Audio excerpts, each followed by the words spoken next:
question E, we now want to show that f prime of -1 is equal to minus 16 over 3. So I need to put -1 into this equation. So I've got f prime of -1 is equal to minus, and then we're going to get minus 1 squared plus 10 over 3. This is a 3 here, to the -1 minus 1. Now when you square this becomes plus 1, and then you still got the -1 here, so you've got -1. This is going to be minus 10 over 3 minus 1. And what I can do is I can change this -1 to -3 over 3, so we've got a common denominator here. So then you've got -3, -10, -3, so that's -16 over 3. So there we have shown that.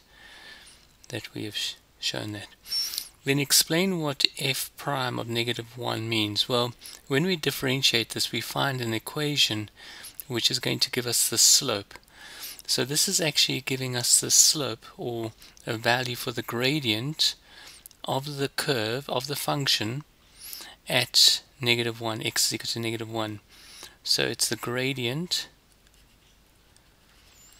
of f of x at x is equal to -1. That's what it's telling us.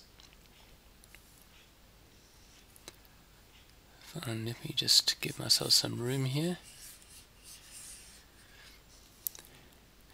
So we have here that it's equal to -16 over 3. Then it says for g, find the equation of the tangent to the graph of f of x at the point when x is equal to -1. So at -1 here we've got a tangent.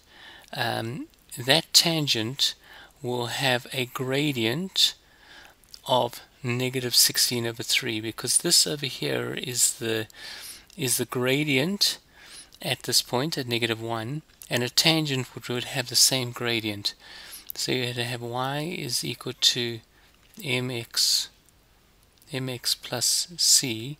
So you can have y is equal to -16 over 3x plus c, and then I'm going to need to substitute in this point, because at x is equal to -1, now we know at -1 y is equal to 0, so I'm going to substitute this point in, -1 and 0, because I know that's the point that it will go through. So I get 0 is equal to -16 over 3, x is -1 plus c.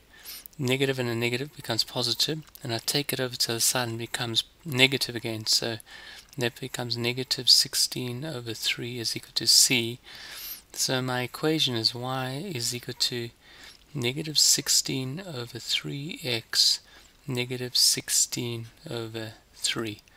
That will be my equation of the tangent. Then it says over here, sketch the tangent to the graph of f of x at x is equal to -1 on your diagram for a. So we're going to have to sketch this in. Now we know it's going to go through here, this point over here. Let me do this in a different color. Let me say do it in red. So it's going to be going through here. Now we also know that it's going to go through -16 over 3, which is equal to -5 and a third. So it's about going to be going through there on your x-axis. So that's an important point to have through. And basically the graph is going to do something like this. Now again, you will need to do this with a ruler. My line's not, but that would be your graph that you would draw there. Then it says over here, P and Q are points on the curve such that the tangents to the curve at these points are horizontal. The coordinates of P, the x coordinate of P is A, and the y coordinate of Q, and the x coordinate of Q is B, and B is greater than than a. So write down the values of those. So this would be at these 2 points over here. These are these 2 points over here where you have got your maximum and your minimum, and your tangents to those points over there would be horizontal. Now in doing this, we can use our calculator for doing this. We actually already found these points. We know we're looking at b is greater than a, so b would be this point over here. This would be your b, and actually that would be a 0 there, and this one over here would be your a, and the y value there for that. Now we know what this one over here, this b is equal to 3. We've already seen that. The a was this point over here. I forgot what value that was. Let's just go back to your graph. We're looking at that point over there. I can just calculate it again. I go to calc. I'm now finding I want to find the minimum. Enter.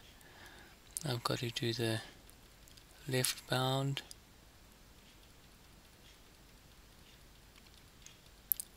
So I go just past there. Say enter.